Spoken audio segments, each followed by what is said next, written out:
and gentlemen, please welcome Dr. Taylor.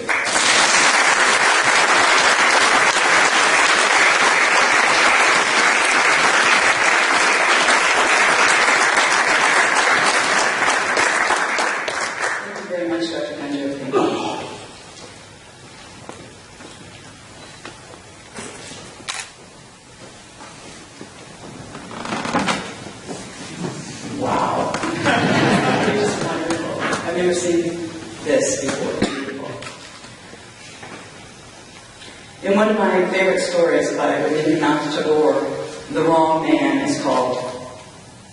When Father Tim called me to his office in January, I thought, what have I said now? When he asked me if I'd speak today, I was surprised, and I was honored, and I was seriously alarmed. Honestly afraid I would disappoint you. I still am afraid The Wrong Man is called. I thought The Wrong Man was called 24 years ago when I got a call from Sister Marilyn Royal. There was a position open at Divine Word College. I thought Divine Word was that place on the highway with the flags out front. I thought it was Catholic, but I didn't know it was a college. I've never been inside a seminary. I've never heard of the Society of the Divine Word. Didn't know what an order was, let alone a missionary order. I didn't know about formation or passing over or prophetic dialogue. I heard of the vow of obedience. To my uninformed mind, the salient feature of the Catholic Church was that the priests, the major decision makers, were men. Men's voices were the voices of the Lord. What would that mean for the life of the man? Exactly. I spent my life trying to know when to speak and when to keep silent. I could be hasty, judgmental, tactless. There were consequences. In response, I often silenced myself out of a cowardly fear of making someone mad. I didn't want to tie my fate to an institution where I might become even more afraid to speak, or where my words might be tolerated but not heard, not valued. What would that mean when speaking seemed so fraught with responsibility? Sometimes I had been wrong, yes. Deciding to speak can involve a failure of judgment. But keeping silent can become a failure of character. So I had reservations about responding to Sister Marilyn's call. But her school was called Divine Word College. What a bold, wonderful name. Words that link our human potential to divine perfection. Words that promise we can walk with Christ. When a place like that calls you out of the blue, you've got to go find out. So I thought, let's go see. Before my interview, I waited in the library to meet Father Grayban. There was a guy at the window checking out a book, a small, dark-haired guy. As soon as he noticed me, he turned and stepped forward with a huge, welcoming smile. Dirk Nguyen. He was from Vietnam, and he was glad I was here. He graduated in 1992, and he's a diocesan priest now.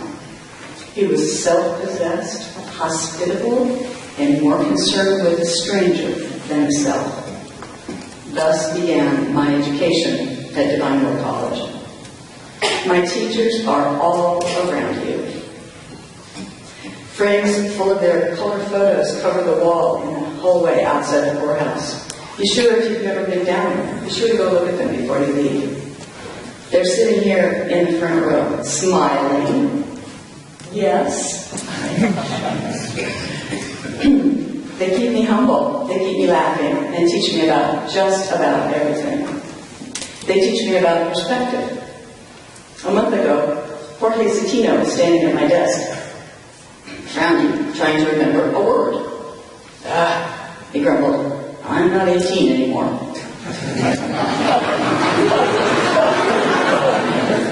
How old are you? I asked. I'm 22. We never did remember that word, but it's always going to be there for the search. Last week, I found myself writing inscrutable on a courthouse napkin. One of the students asked me what that word was, so we could describe Tun-tron to perfection. We leaned back and looked at him while he shook his head. Yes, inscrutable. Moments like that will be the things you remember. Like Kevin, walking all the way down the hall reading a paperback without looking up. Like Tom, nailing the Sudoku puzzle in the courthouse after Mass every morning. Like Long's voice when he calls Daisy. Like when my battery died a couple of months ago, and I came to the building asking for help. And phone calls were made, contacts were made. By the time I walked back out the door, Don Hall was pulling up in his car and getting his battery cables out. Like Tim Noah's daily calendar report when he was a freshman. 67 days till the end of the semester. Commencement is exactly 1 month from today. He was actually lifting off the ground when he said that. Now, in the haste of leaving, you're suddenly not ready. It's all gone too quickly. You haven't said goodbye properly, or thank you. And before I go on, I would like to say thank you. Thank you, Dr. Hunter Finkel, for the lovely introduction. Thank you to the Society of the Divine Word. Coming here to learn and to teach has been one of the best things that's ever happened to me. Thank you to our provincial, Father Ashman, to our president, Father Munchak, and all the priests and brothers who have been such dear friends and wise mentors. Whoever was called, you made room. As you have for so many others, you welcomed me with hospitality, and you have not insisted that I be like you. Thanks to our staff and faculty for the many joys we shared in walking with our students. Thanks to parents for trusting us with the sons and daughters you so cherish. Thanks to you, graduates, for your patience, your generosity, your laughter, and your pure hearts. After some of you leave for home, you will not come back to Iowa. But those who can return probably will. When students do come back to visit, they seem a little like strangers, like people returning to a treasured place of innocence where they no longer quite fit. When they stop to visit, somebody say, I remember what you told me. Again, I think, oh no. What did he say? Father Carlos Paniaco came back after nearly 20 years away. I've never forgotten what you said, he told me. We had a great talk last year. He comforted me. I remember what he said. Ben Nguyen reminds me that I always tell him, mean what you say. Ben, are you in here? Oh, there you are. Thank you. Say what you mean. Do what you love. Love what you do. They seem like simple words, little ones, easily tossed off. But there's something I want you to remember. Words are deeds. Whether you're thinking about them or not, even small, careless words have power and consequence. So, especially people rely on you. Speak with care and integrity. They're listening. Say only what you mean. In behalf of truth, yes. In behalf of love. There was an ESL student this year, and I think he was here last year too. I didn't know him. And he'd always cringe when he saw me, as if to say, I've heard of you. And I am afraid. One day, as I approached in the hall, he said something to a group of his classmates on break. They chuckled uneasily, then looked up, their faces full of, I hope she didn't hear that. So, of course, I had to ask. After a little shuffling, one of his friends said, he said you look like an old fairy. Oh, really? Are you sure you don't mean good fairy? Or fairy godmother? We got past that in good humor, and after that, when we met in the hall, we were both laughing about the same thing. This January, he showed up in my English 111 class. But then within a week, he came to my door to say goodbye. He was leaving. His family needed him. His dad was in the hospital, dying of cancer. I asked pointlessly if there was anything I could do. Yes, he said. My mom, the old person's disease, what is it called? Alzheimer's? No, he shook his head. Not that one. Dementia? Yes. He looked so relieved to hear its name. Would you write that one down for me? So I pulled a little slip of paper out of my drawer and printed DENENTIA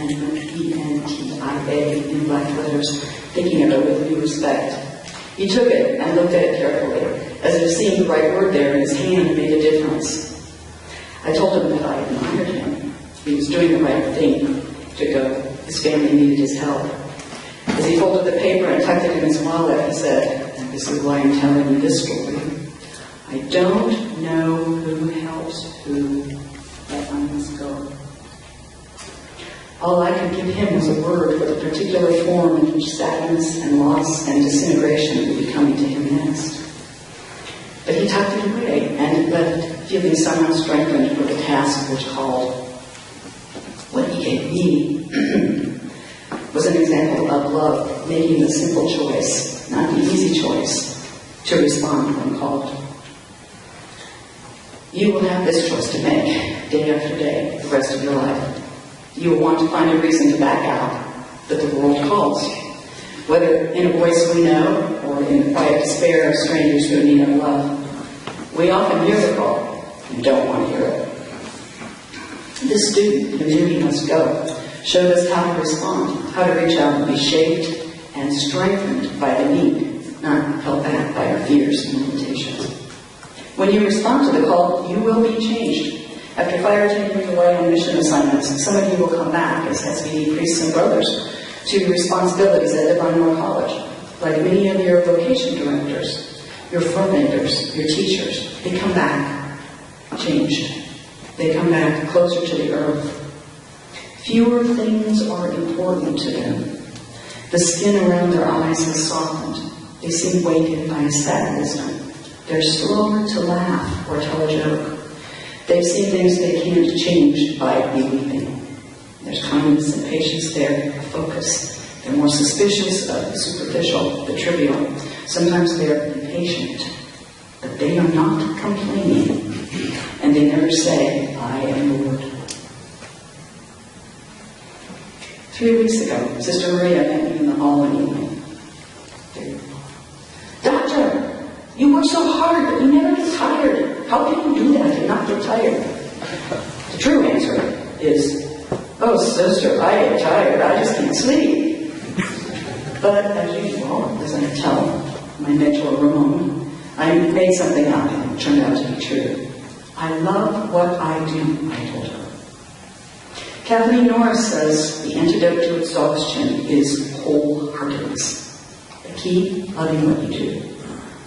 Loving is what you do. Wholeheartedness. Be who you are. That integrity has power. Be the one person you are. Now, don't wait. Don't count down the days waiting for real life to start. Don't wait to change the world. It calls. It calls now. Hurrying down the hall one morning last month, I was stopped in my tracks, singing. Not from the chapel, coming out of a classroom, one-on-one, no instruments, just voices. Will you come and follow me if I don't call your name? They weren't trying to be beautiful, but they were. No self-consciousness, not performing, just sincere. I leaned against the wall and listened. I could hear individual voices. I could hear Father Tane's voice. And this is the reason I'm telling you this. Even when you aren't aware of it, you may be lifting someone up. The way you lift my spirits, amazingly, always. The wrong man may be called, but the right one may be listening. We can be blessings to each other. The Society of the Divine Word makes room here for all of us, for many stories and many voices. Together, they can lift us all up. Those of you who know the college for more than a few years appreciate the vision and wisdom of the Divine Word leaders who invited women and lay students to our community to learn with us. Besides vision, the decision required bravery and faith. It was a risk. It required some rethinking and re-education, a thoughtful doubling down and recommitment to our essential mission. It's a commonplace now to acknowledge that the sisters have saved the day. Those of you who have learned to sign them understand. Their total dedication to learning has invigorated the classroom and raised the bar for all of us. Their joyful willingness to work on behalf of our community has brought us closer together in spirit. Women are different. Because of them, today is different. This podium is still the same symbol, but from it, as Dr. Kanjiro Finkel told us, Sister Hong Wen has been the first woman to speak to a DWC graduating class as valedictorian.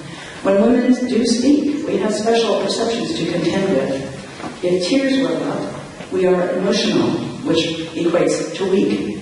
If we speak firmly, we may be judged headstrong, stubborn, willful. Gentlemen, graduates, you can change this. Every time a woman speaks to you, be sure to listen to her words as you would attend to a man's words. It may be simple, but not easy. But by such a small personal commitment, you will change the world.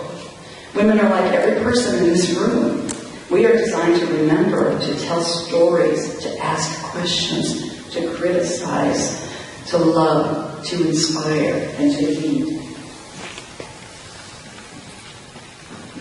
We've also invited lay students to Divine Birth. They are well-educated, lively, and committed to academic success. They have changed, complicated, and enriched our conversation. There are many kinds of diversity. We are called now more than ever to step up and have the sort of complex and multi-layered dialogue required to truly understand and nurture and safeguard the unity and diversity we say so much about. Einstein said, imagination is greater than knowledge. So let's imagine. Imagine Oliver's cherry trees. There are 50 of them. They're planted between this building and the senior's house by a hopeful group to line a widening path that will connect the two places. I walked it this morning and I had a wonderful realization that something that Sister Hong told me 2 days ago when we were on a walk was true of this path. On this end of the path comes right toward a white pine tree that I remember when it was planted too. It's tall and old. Sister Hong told me that the pine trees in Asia are symbols of men. And the path goes directly toward the senior's house. And that path goes between two willow trees, two weeping willow trees. Sister Hong told me the willows are symbols of women. What a happy accident. Today, the little trees are nearly leafless, little slender wicks rising out of the grass. But Oliver imagines the future a different way and has changed its story. So let's imagine those trees in another spring. Some of us here today will be just memories. And by then, there will be a well-worn path. And the trees will be tall enough to reach toward each other over your heads. They will be blooming. As you walk and remember, they'll be pink. Imagine here before you a woman, nothing like this old hypocrite, but a good and faithful woman who has walked with Christ, who is standing behind me at the altar. She raises the host and chalice. She is singing. Her voice is beautiful. The words are the same. The sacrifice, the love, the devotion, the faith. The believers before her in our sanctuary are blessed as one in the unity of the Holy Spirit. Imagine, no one is afraid. No one is angry. No one is threatened. No one is silenced. This is your life. This is your story. You're walking along listening. You think the story is about one thing and you know where you are. But suddenly you begin to recognize yourself, your weaknesses and fears, and suddenly you are uncomfortable. But you are in the story. You are on your way, and it won't stop because you're uncomfortable. The story is joyful and strong. It invites you into your future. It calls, and it won't stop until you are transformed. Thank you. I